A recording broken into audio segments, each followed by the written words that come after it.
வணக்கம். உங்கள் அபிமான அனந்தலை வாழ் ஜோதிடர் வேலாயுதத்தின் நன்றி கலந்த வணக்கத்தை தெரிவிச்சுக்கிறேன். இந்த பதிவு எதுக்காகனா, குரு பெயர்ச்சி அன்றாட வாழ்வில் நடைபெறுகின்ற பிரச்சனைகள் தருகின்ற விஷயத்துல நாம் வெளிவருமா வர மாட்டோமா? தனுசு ராசிக்கு இந்த குரு பகவானுடைய பெயர்ச்சி எவ்வாறு இருக்க 2/6/2026 முதல் குரு பகவான் நம்ம ராசிக்கு இது வரைக்கும் 7ஆம் இடத்துல இருந்து வெற்றி ஸ்தானத்தை கொடுத்திருந்தார். ஏதோ பிரச்சனையிலிருந்து தாழ்த்துந்தார். இப்ப 8ஆம் இடத்துக்கு செல்லுகின்றார். மறைமுகம் சாகம் என்று 8 என்று சொன்னாலே அவமானம் தருகின்ற இடம். அங்கே ஸ்தான பலம் பெறப்போறார். கொஞ்சம் பொறுமையும் நிதானத்தையும் கடைபிடிங்க. தயவு செய்து சொல்றேன். ஒரு 3 மாதம் இல்லை 2 மாதங்கள் பொறுமையை கடைபிடிங்க தனுசு ராசிக்காரர்கள். அதுக்கப்புறம் உங்களுடைய ஃபேவரான விஷயங்கள் அனைத்தும் திடீர் செல்வத்தை வாரி வழங்கக்கூடிய காலம் எல்லாம் ஏற்படும். அவருடைய பார்வை நேரடியாக 2ஆம் இடத்தை விடும். 7ஆம் பார்வையாக 2ஆம் இடத்துல பார்ப்பாரு. தொழில நாம மலிஞ்சு போயிருந்தா திருப்பி நீங்க பழைய நிலைமைக்கு கொண்டு வரதுக்கான அமைப்பை கொடுப்பார். அவருடைய பார்வை 12ஆம் இடத்தையும் பார்க்கும். அவர் 5ஆம் பார்வையாக. ஐயா, வருமானம் இருந்தாலும் செலவீனத்தை கொடுத்து கொண்டே இருப்பார். நல்ல செலவீனங்களாக இருக்கும். முதல்ல அதை தெரிஞ்சுக்கணும். ஒரு செலவு எடுத்து செய்யறோம்னா நம்ம உடம்பு சரியில்லை, அதை சரி பண்றதுக்கான அமைப்பு உண்டு.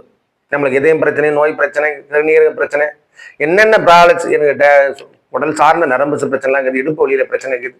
இந்த மாதிரி பிரச்சனையிலிருந்து நான் விடுபட்டு வெளியே வரும், நோய் நொடியிலிருந்து கண்டிப்பா வெளியே வரும். பகவானுடைய பார்வைக்கு ஒரு மதிப்பு உண்டு. அவர் இருக்கக்கூடிய இடத்துக்கு மதிப்பு உண்டு. என்னன்னா பொறுமை. இந்த நேரத்துல ஜாமீன் போறது, அடுத்ததுக்காக நாம பேசுற, நாம முன்னிருந்து செய்யறது, இந்த மாதிரி விஷயங்கள் கொஞ்சம் தடுத்தெடுத்துக் கொள்ளுங்கள்.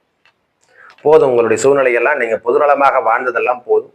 பொறுமையும் நிதானத்தையும் கொஞ்சம் கடைபிடிக்க வேண்டிய காலம். ஓரிரு மாதங்கள் கடைபிடித்துக் கொள்ளுங்கள். அதுக்கப்புறம் உங்களுக்கான குட் டைம் ஒன்று.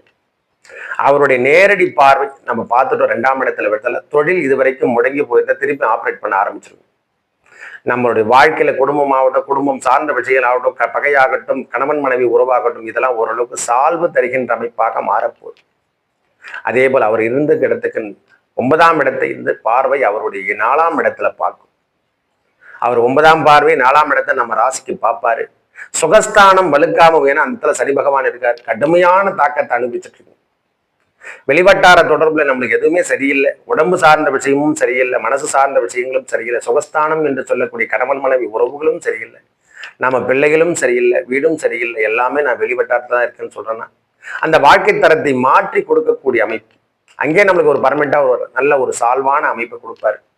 இது வரைக்கும் ஒத்துழைக்காதவங்க இனிமேல் ஒத்துழைக்கக்கூடிய காலம் எல்லாம் கொடுக்க போறாரு. அப்போ இந்த குட் டைம் தான். அதனால சொன்ன ஓரிரு மாதங்கள் பொறுத்து கொள்ளுங்கள். அவர் ஸ்தான பலம் பெருகின்றவர் தான் நம்ம வாழ்வாதாரம் மேலோங்கும். பொறுமையும் நிதானமும் தேவை. இந்த ஆண்டு குரு பகவான் 8ஆம் இடத்தில் இருக்கிறதால பொறுமையை எடுத்துக் கொள்ளுங்கள். நல்லதே நடக்கும். நன்றி, வணக்கம்.